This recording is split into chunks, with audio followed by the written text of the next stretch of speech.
Masih minati Arthur Melo, Arsenal akan kembali merayu Juventus. Pernyataan Massimiliano Allegri terkait masa depan Arthur Melo di Juventus tidak membuat Arsenal patah arang. Dari laporan yang beredar, klub raksasa Inggris itu akan mencoba membujuk Bianconeri untuk melepasnya. Urgensi mendapatkan gelandang baru di bursa transfer musim dingin ini sedang meninggi. Stoknya sedang menipis setelah Ainsley Maitland-Niles memutuskan bergabung dengan AS Roma sebagai pemain pinjaman. Tak sampai di situ, Thomas Partey dan Mohamed Elneny harus absen sampai bulan Februari dikarenakan sedang mengikuti ajang Africa Cup of Nations.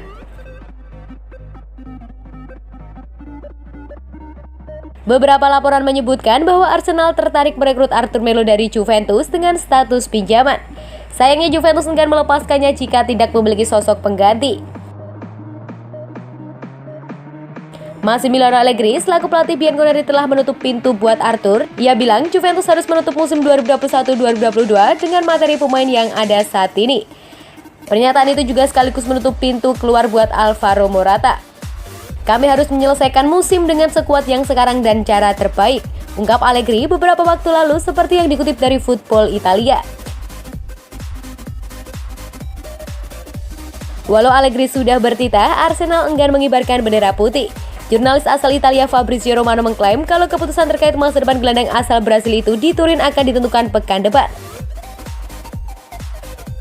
Belum ada disepakati dalam kesepakatan Arthur Melo. Pekan depan akan menjadi kunci Arsenal memutuskan untuk mendorong Juventus lagi. Peminjaman belum disepakati oleh Allegri, tulis Romano di media sosial Twitter. Juventus diketahui tertarik merekrut Ruben Loftus-Cheek dari Chelsea sebagai pengganti Arthur. Lalu pada laporan lainnya diketahui bahwa Chelsea telah menolak. Tapi Romano berkata kalau Juventus belum mendekati Chelsea untuk Loftus-Cheek. Manajemen Juventus belum membuka perbincangan dengan Chelsea buat Loftus-Cheek sebagai calon pengganti Arthur untuk saat ini tutupnya.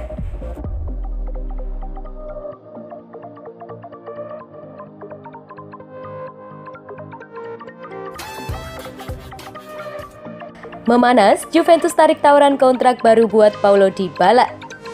Hubungan antara Juventus dengan Paulo Dybala kian renggang. Klub raksasa Italia itu dikabarkan siap membiarkan sang pemain pergi secara gratis pada musim panas tahun ini. Seperti yang diketahui, kontrak Dybala dengan Juventus berakhir pada tanggal 30 Juni 2021 dan mulai bulan Januari ini ia sudah diperbolehkan mengikuti prakontrak dengan klub lain yang meminati jasanya. Beberapa bulan lalu, muncul pemberitaan bahwa pihak klub dan Dybala telah mencapai kesepakatan. Disebutkan kalau Dybala akan menerima bayaran sebesar 8 juta euro plus 2 juta euro dalam bentuk bonus performa. Namun, dalam beberapa pekan terakhir, situasinya semakin berantakan. Diskusi pun harus ditunda sampai bulan Februari atau Maret nanti. Seperti yang dikatakan Dybala usai membantu Juventus mengalahkan Udinese baru-baru ini. Saya tidak perlu membuktikan apapun kepada siapapun. Saya siap membantu pelatih dan klub.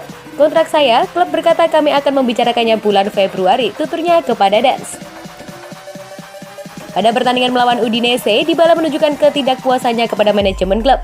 Ia tidak melakukan selebrasi Dybala Max khasnya dan hanya melihat ke arah bangku penonton dengan tatapan tajam. Gestur tersebut mengkonfirmasi bahwa hubungan antara dirinya dengan klub sedang renggang. Juventus jelas bertindak namun bukan dengan mengikuti permintaan gajinya, tapi kesiapan untuk merelakan pergi di akhir musim. Sky Sport Italia melaporkan kalau Juventus menarik paket gaji yang telah disepakati bersama sang pemain beberapa bulan lalu. Mereka kemudian menawarkan kontrak baru dengan nominal gaji yang lebih kecil dari sebelumnya. Juventus mengambil langkah yang sangat berani.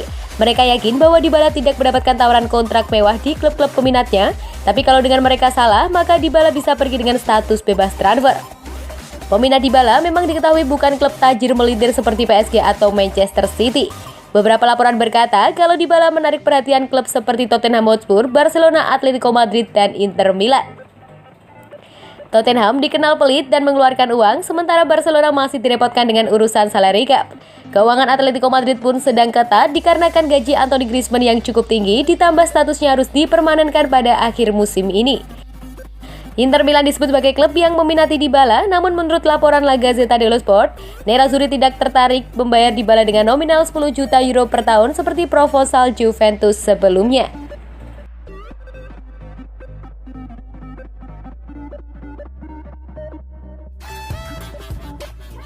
Prediksi Juventus versus Sampdoria 19 Januari 2022. Juara bertahan Juventus akan memainkan laga pertamanya di Coppa Italia 2021-2022. Lawannya adalah Sampdoria di babak 16 besar pada Rabu 19 Januari 2022.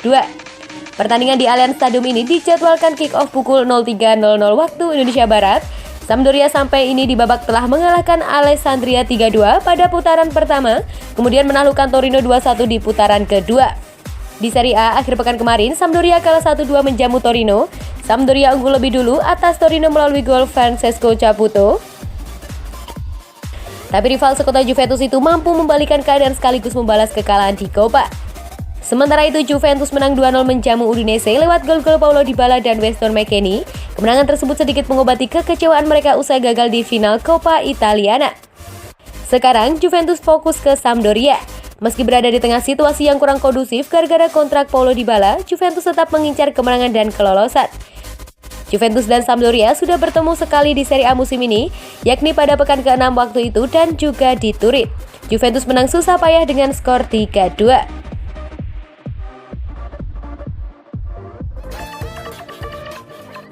Presiden Juventus positif virus corona. Virus corona menjangkiti pimpinan tertinggi Juventus. Andrea Agnelli selaku Presiden Bianconeri dilaporkan positif mengidap COVID-19. Agnelli tak hadir ke Stadion Olimpico Roma kala Juventus melakukan laga tandang kontra AS Roma pada Senin 10 Januari 2022 dini hari waktu Indonesia Barat. Si Nyonya Tua mengakhiri pertandingan dengan kemenangan tipis 4-3. Menukil laporan Football Italia, Agnelli absen usai dinyatakan positif COVID. Dia terpapar penyakit mematikan tersebut tanpa menunjukkan gejala. Andrea Agnelli juga diketahui belum melakukan kontrak dengan skuad Juventus akhir-akhir ini. Pria yang berusia 46 tahun tersebut sekarang menjalani isolasi mandiri di rumahnya. COVID-19 memaksa Agnelli untuk tak menemui Juventus dalam laga final Piala Super Italia kontra Inter Milan.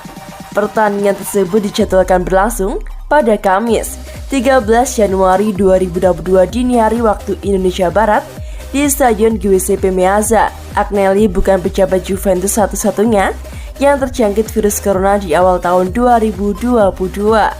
Wakil Presiden Bianconeri Pavel Nedved dinyatakan positif COVID-19 awal pekan lalu.